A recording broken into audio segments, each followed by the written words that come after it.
RFL ফেস্ট্রো রঙ্গমঞ্চে স্বাগত সবাইকে। সংস্কৃতি বিনোদনের খবর নিয়ে পুরোটা সময় জুড়ে আমি দোলা রোজারিও রয়েছি আপনাদের সাথে।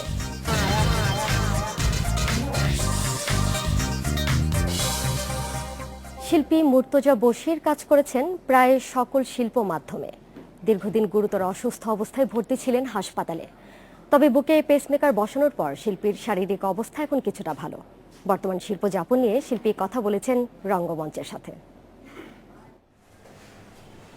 শিল্পী মুর্তজা বশির ৬ দশক ধরে বাংলাদেশের শিল্প জগৎকে সমৃদ্ধ করে চলেছেন নতুনত্বে আর মৌলিকতায়।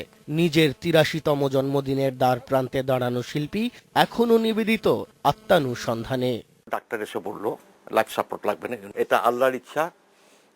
আমি নমাজ রোজা করি না, কিন্তু আমি আল্লাহকে বিশ্বাস করে আল্লাহর উপর নির্ভরশীল। আমি গত বছরের ২৩ নভেম্বর শারীরিক অবস্থার অবনতি হলে ভর্তি হয়েছিলেন হাসপাতালে। ডাক্তারদের পরামর্শে বুকে পেসমেকার বসানোর পর শিল্পী মাস দুয়েক ধরে আবার ফিরেছেন নিয়মিত শিল্প চর্চায়। সরকারের তরফ থেকে চিকিৎসা বিষয়ে সহযোগিতার ব্যাপারে ক্ষোভ প্রকাশ করলেন শিল্পী। এখন তো ইকোনমিক অবস্থা খুব খারাপ। আমার ১৭.৫ লাখ টাকা আমার ট্রিটমেন্টে গেছে। পরে আমি শুনলাম যে আমাদের প্রধানমন্ত্রী শেখ হাসিনা ৫ লাখ টাকা নিয়ে দিয়েছে। আমি যদি তখন জানতাম আমি টাকাটা রিফিউজ করি। আমার ট্রিটমেন্ট কি ৫ লাখ। ১৯৩২ সালের ১৭ আগস্ট জন্ম নেয়া এই শিল্পী বহু ভাষাবিদ ডক্টর মোহাম্মদ শহীদুল্লাহর কনিষ্ঠ পুত্র এবং ৫২ ভাষা আন্দোলনের অন্যতম সংগঠক। আমার বাবা বললেন এইগুলো কি আঁকো। আমি তাকে প্রশ্ন করলাম আপনি কে? থতমত কেন মানে? আমি আপনি কে? বলে আমি হ্যাঁ। বলে আমি তোমার বাবা।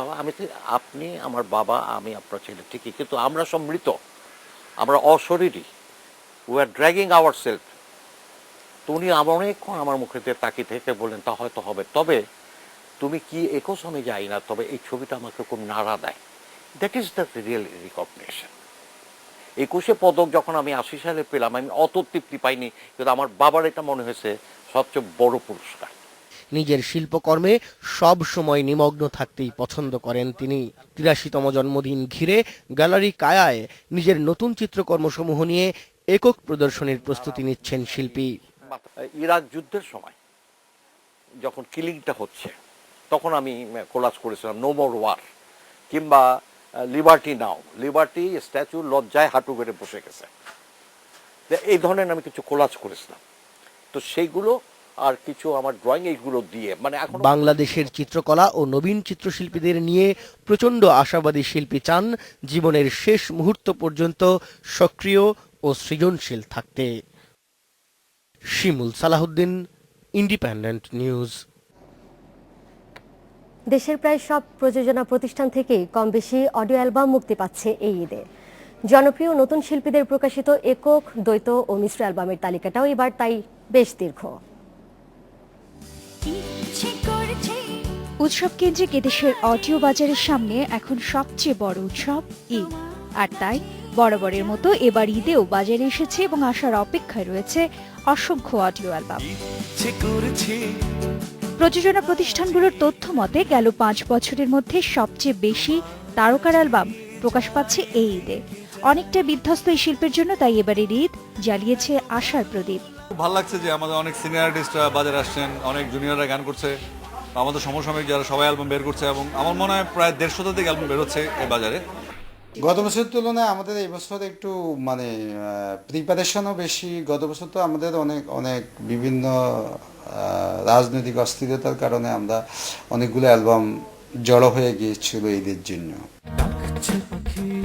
শ্রোতারা যারা ঈদ উপলক্ষে নতুন অ্যালবাম কিনবে বলে ভাবছে তাদের জন্য রয়েছে বাপ্পা মজুমদারের নতুন একক অ্যালবাম জানি না কোন মন্তরে, ফাহমিদা নবীর আমারে ছুঁয়া ছিলে, কনক চাপার আড়ালে, লুৎফর হাসানের জোনাকিরা। এছাড়াও তালিকায় আছে বেবি নাজনীন, আলম আরা মিনু, আখি আলমগীর ও তাহসানের মতো জনপ্রিয় সব শিল্পীর একক অ্যালবাম। আমি চেষ্টা করেছি গানের কথার সাথে এবং সুরের সাথে নিজেকে সমর্পণ করতে। এই যেহেতু ঈদে বের হলো অ্যালবামটি, আমার মনে হয় অনেক দিন পর একটা স্পেশাল ঈদ হবে আমার। কারণ আসলে সারা বছর ধরে আমরা কাজ করি আর খুঁজি কোন উৎসবে আমরা সবচেয়ে বেশি অ্যালবাম দিতে পারবো। এবং সাধারণত রোজার ঈদে অ্যালবাম বেশি মানুষ কেনে। ট্র্যাক আছে 12টা। 12 নম্বর ট্র্যাক যেটা সেটা হচ্ছে একটা ইনস্ট্রুমেন্টাল, এবং এই ইনস্ট্রুমেন্টালটা ইউজুয়ালি কেউ করে না। পুরোপুরি যেটা মাথায় ছিল সেটা হচ্ছে মেলোডি, গানের সুর, গানের কম্পোজিশন যেন সহজ হয় এবং যাতে শ্রুতিমধুর হয়। আর যারা একটি অ্যালবামের মাঝে পেতে চান অনেকগুলো শিল্পীর নানান ধাঁচের গান, তাদের জন্য এবারও থাকছে অসংখ্য মিশ্র অ্যালবাম। দেশের প্রায় সব প্রযোজনা প্রতিষ্ঠানই কম বেশি এসব অ্যালবাম আনছে বাজারে।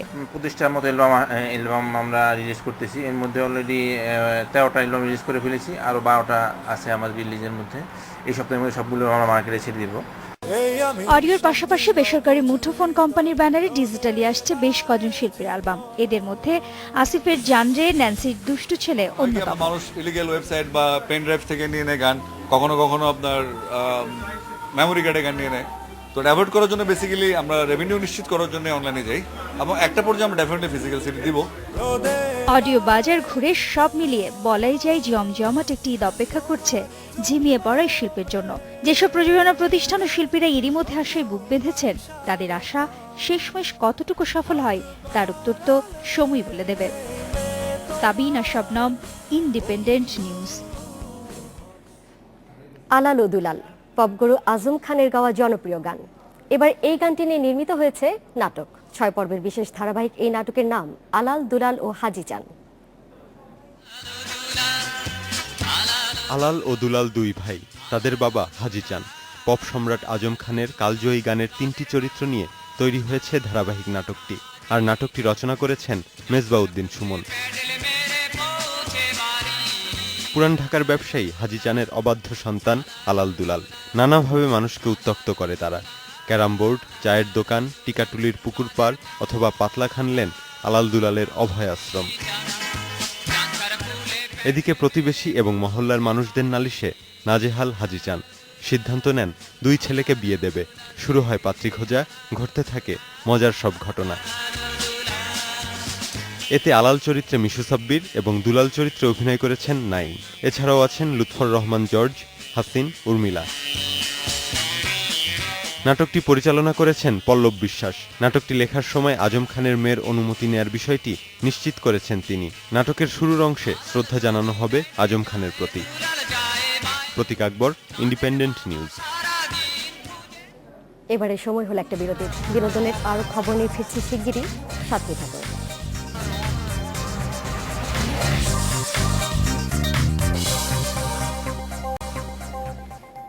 ঈদ উৎসবে বৃন্দাবন দাসের নাটক থাকবে না, তা কি করে হয়? তাই তো এবারে ঈদকে সামনে রেখেই তার রচিত সেতু বন্ধন নাটকটি নির্মাণ করেছেন নাট্য পরিচালক দীপু হাজরা। নাটকের সংলাপে আঞ্চলিক ভাষার ব্যবহার বৃন্দাবন দাসকে দিয়েছে স্বাতন্ত্র্য। প্রচণ্ড প্রশংসিত হয়েছেন, আবার সমালোচিতও হয়েছেন কখনো কখনো। নাট্য নির্মাতা দীপু হাজরা নির্মাণ করেছেন তার লেখা 4টি নাটক। সেই তালিকায় যুক্ত হয়েছে আরও একটি নতুন নাটক, সেতু বন্ধন। 2010 সালের ঈদে শাপলা স্টুডিও নামের নাটকটি বৃন্দাবন দাসের সঙ্গে দীপু হাজরার প্রথম কাজ। বৃন্দাবন দাসের রচনা ও দীপু হাজরার পরিচালনায় এর আগের 4টি নাটকই পেয়েছে দর্শক প্রিয়তা। এই ঈদের জন্য নির্মিত নাটক সেতু বন্ধনের দৃশ্যায়ন শেষ হলো মোবাইলের বিভিন্ন লোকেশনে।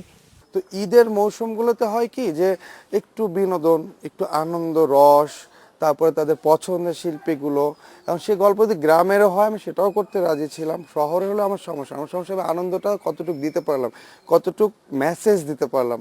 খুব একেবারে শত্রু মিত্রতার মানুষ হয়ে গেছে, তাই না? কেরানি গোছের একটি সরকারি চাকরি করে স্বাধীন। চাকরি পাওয়ার পর থেকেই ইচ্ছে ছিল বিয়ে করার, তবে বয়স আর চেহারার কারণে সহসা বিয়ে করা হয়ে ওঠেনি। আর এমনই গল্প নিয়ে এগিয়েছে নাটক সেতু বন্ধন। নাটকটির কেন্দ্রীয় চরিত্রে অভিনয় করেছেন চঞ্চল চৌধুরী ও শাহনাজ খুশি।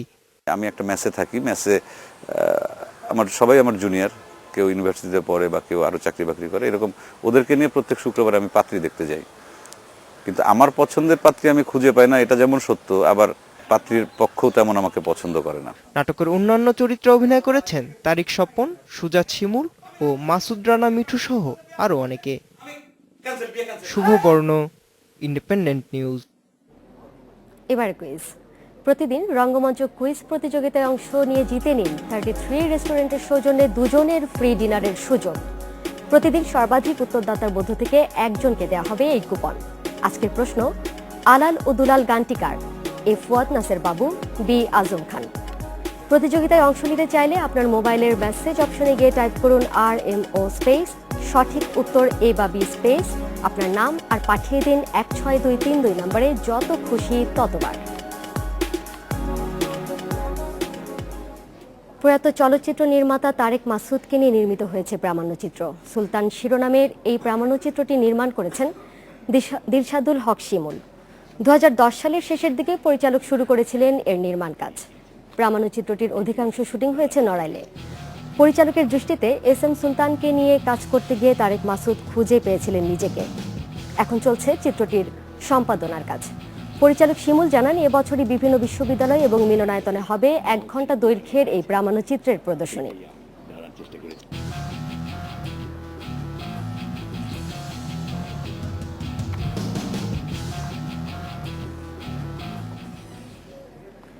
বগুড়ায় এক প্রিন্টিং প্রেস ব্যবসায়ীর কাছে পাওয়া গেছে নোবেল বিজয়ী বিশ্বকবি রবীন্দ্রনাথ ঠাকুরের বাণী সম্বলিত একটি নিদর্শন। একটি ম্যাগাজিনে মুদ্রণের জন্য বেশ কয়েক বছর আগে এটি দেয়া হয় তাকে। ওই ব্যবসায়ী প্রায় 2 দশক যত্ন করে রেখেছেন এটি। 1937 সালের 27 জুলাই কবি ছিলেন নওগাঁর প্রতিশরে।